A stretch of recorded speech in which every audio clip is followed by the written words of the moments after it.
You think saying yes makes people like you more. You think saying no is selfish.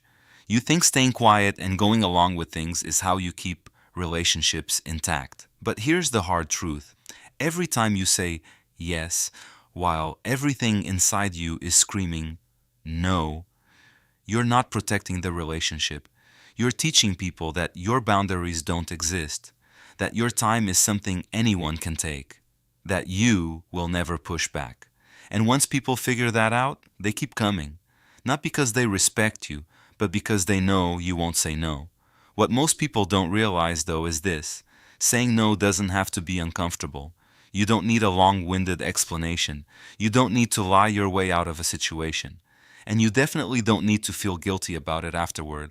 When done right, a well placed no can actually make people respect you more than they did before you said it.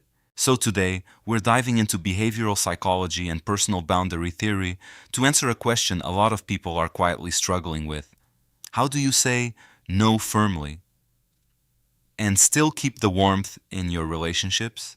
In this video, we're going to cover three things: why your brain is wired to fear saying no, and how that's slowly destroying you from the inside. Four psychology backed strategies for turning people down smoothly without the awkwardness. And two advanced techniques for the moments when you're done explaining yourself entirely.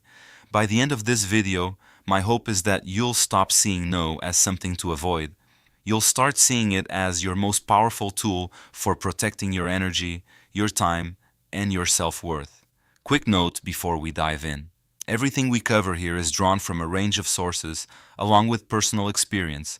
So, if anything seems off or needs a correction, drop a comment below and let us know. Alright, let's get into part 1. Part 1. Why can't we say no? Alright, let's start here. Why is it so hard for people to say no? It's not because you're weak. It's not because you lack backbone.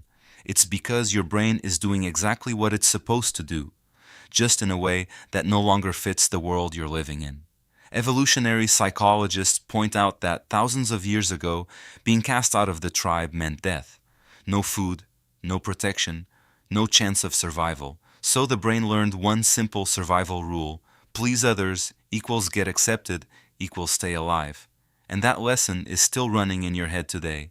When you're about to say no to someone, your amygdala, the part of the brain that processes fear, fires up the same way it would if you were facing actual danger.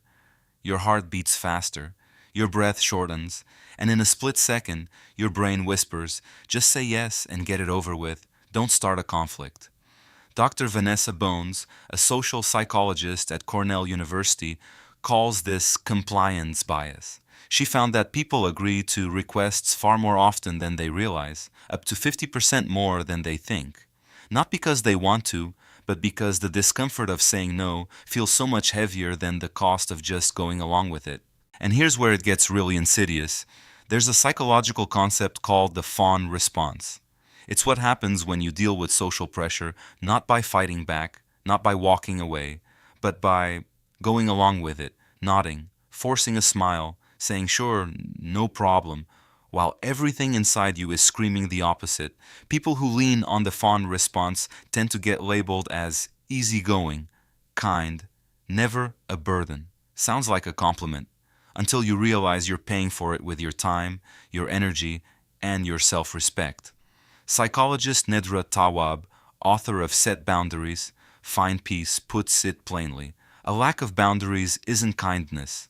It's self-abandonment dressed up as being agreeable. In other words, every time you say yes when you don't mean it, you're not giving. You're losing. So the question is, if our brains are wired to fear saying no, why do some people manage to decline so naturally, so warmly, that no one even feels put off? The answer isn't that they're braver or that they don't care about other people's feelings. The answer is that they know how to say no the right way. And that's exactly what we're going to get into right now. Part 2. Why saying no bluntly only makes things worse. Alright, so now you understand why your brain makes you afraid to say no. But this is where most people make their next mistake. They know they need to decline. They work up the courage, and then they just say it straight. No, I can't do that. Sorry, I'm busy. Honestly, I don't want to go. And immediately, The air gets heavy. The other person goes quiet for just a beat too long. Or worse, they push back. Busy with what? It'll only take a minute.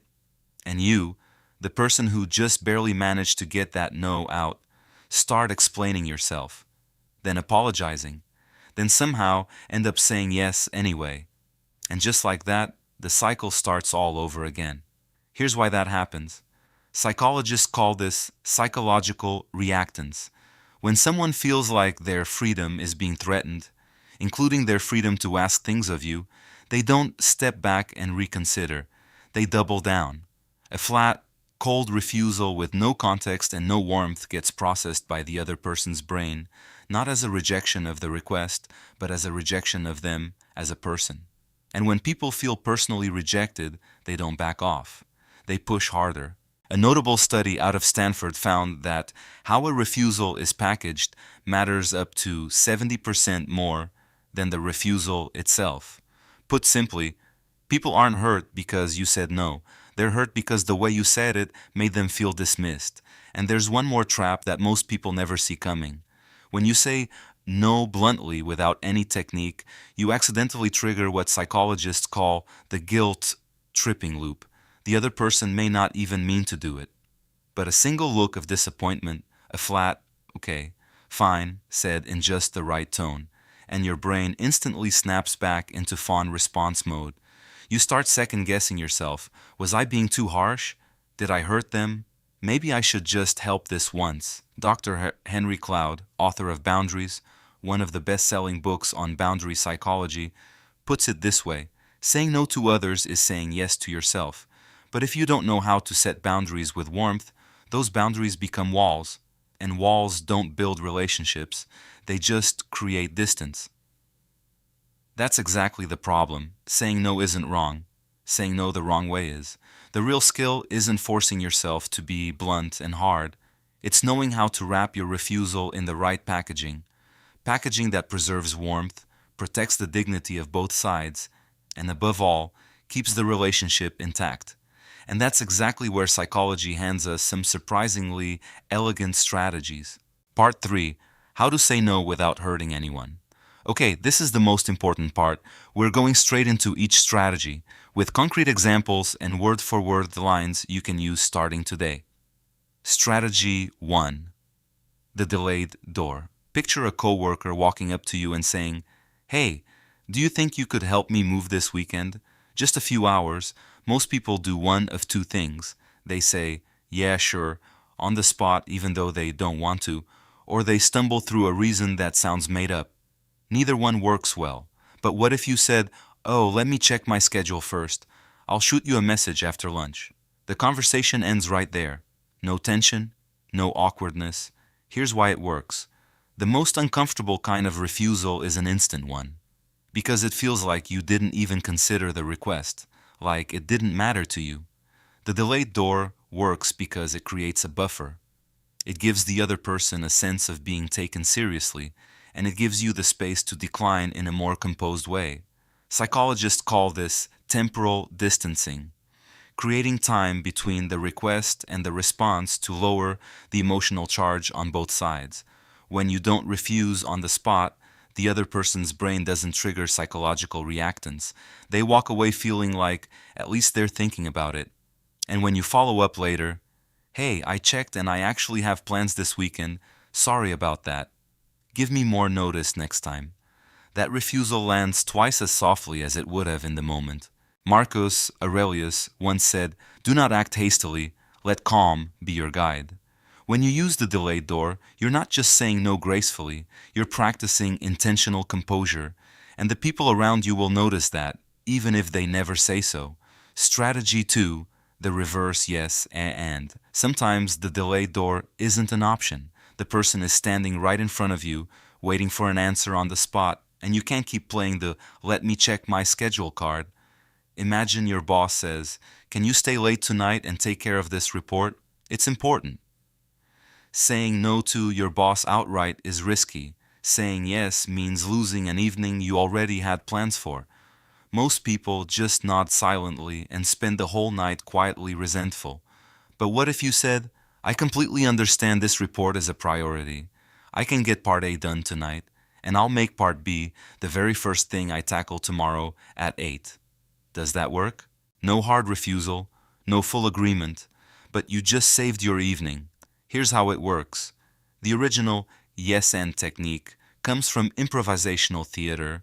You accept the other person's premise, but layer your own condition on top of it. The reversed version here is you agree to part of the request, then redefine the rest on your own terms. William Ury, co-author of Getting to Yes, Harvard's landmark negotiation book, calls this principled negotiation. Instead of rejecting the request, you restructure it. The other person still feels heard, their request is still partially met, but you've held your boundary without a single apology. Epictetus said, "Don't demand that things happen the way you want. Wish for things to happen as they do, and you will find peace." When you use the reverse yes, and you're not fighting reality, you're simply reshaping it, gently, intelligently, and entirely within your control. Strategy 3. The kind boundary. Sometimes the delayed door doesn't apply, the reverse yes, and isn't enough either, because the person asking isn't a coworker, isn't your boss, it's someone close to you, a family member, a best friend, someone you genuinely care about, and the more you care, the harder it is to say no. Picture your closest friend sending you a message. "Hey, I need to borrow a little money. Can you help me out?" Most people either lend it despite feeling uncomfortable, or they say no and spend the next week drowning in guilt. Either way, something feels off afterward. But what if you said, "I really do want to help you, and I'm grateful you trust me enough to ask. But I have a personal rule about not lending money. I've seen it damage too many relationships, including my own. I don't want finances to get in the way of our friendship. Is there another way I can support you?" Not cold, not a lengthy justification, but the boundary couldn't be clearer. Here's why it works. Dr. Brené Brown, researcher on vulnerability and courage at the University of Houston, argues that clear boundaries are actually the foundation of compassion. When you set a boundary and explain the value behind it, you're not rejecting the person, you're protecting the relationship, and people can feel that difference. Psychologists call this a value-based boundary. Instead of declining based on circumstance, "I don't have money right now, I'm busy," you decline based on principle, and principles can't be argued with. Nobody can say, "Just drop that principle," because it's your value, not an excuse. Seneca wrote, "Know what is yours and what is not." That is the foundation of peace. When you say no through your values, you're not just holding a boundary, you're showing the other person who you are. And the people who deserve to stay in your life will respect that. Strategy 4. The reverse question. Now, this is the strategy most people never think of, yet it's remarkably effective in those moments when you're caught completely off guard. No time to prepare, no ready excuse, and the other person is staring right at you, waiting. Picture this, you're in a meeting, and a colleague turns to you in front of the whole group and says, "You should lead the presentation. You're the best one for it." This is a classic social trap. You're being praised publicly, so declining feels awkward.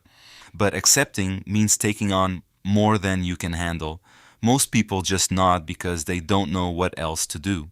But what if you said, "Oh, thanks for the confidence. I appreciate it.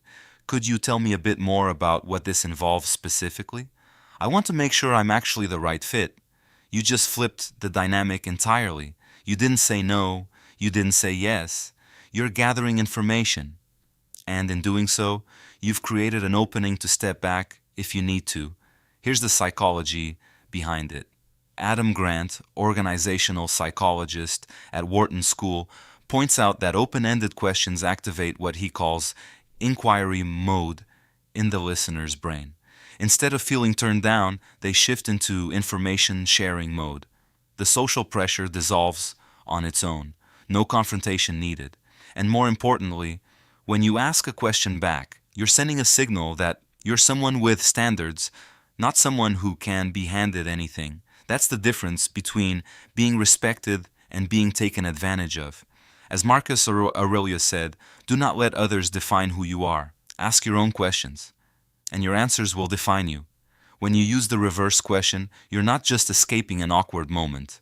You're quietly building a reputation as someone who thinks before they commit. And in other people's eyes, that is the mark of professionalism and self-respect. Okay, so we just walked through all four strategies. Here's a quick recap. When you need more time, use the delayed door. When you need to keep part of it, use the reverse yes and. When you need to protect a long-term relationship, use the kind boundary.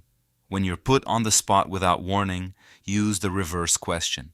But here's what I really want you to take away from this video. Saying no is not something you need to apologize for. It's a mature act. It says that you know what you have, you know what you need, and you respect yourself enough to protect it. Epictetus said it centuries ago, freedom is not achieved by getting everything you want. It comes from releasing what is not yours to carry, and your time, your energy, your peace of mind, those who belong to you. No one has the right to take them if you don't allow it. Here's the truth. In a world where everyone is constantly trying to take a little more from everyone else, the person who sets boundaries with warmth and clarity is the person people genuinely respect. Not because they're difficult, but because they know who they are. And now, so do you. One question for you. Out of the four strategies we covered about the delayed door, the reverse yes and, the kind boundary, or the reverse question, which one do you think you'll try first? Drop it in the comments. I read every single one. And if this video helped you, share it with someone who keeps saying, sure, fine, when they really mean the opposite. They need this more than you think. See you in the next one.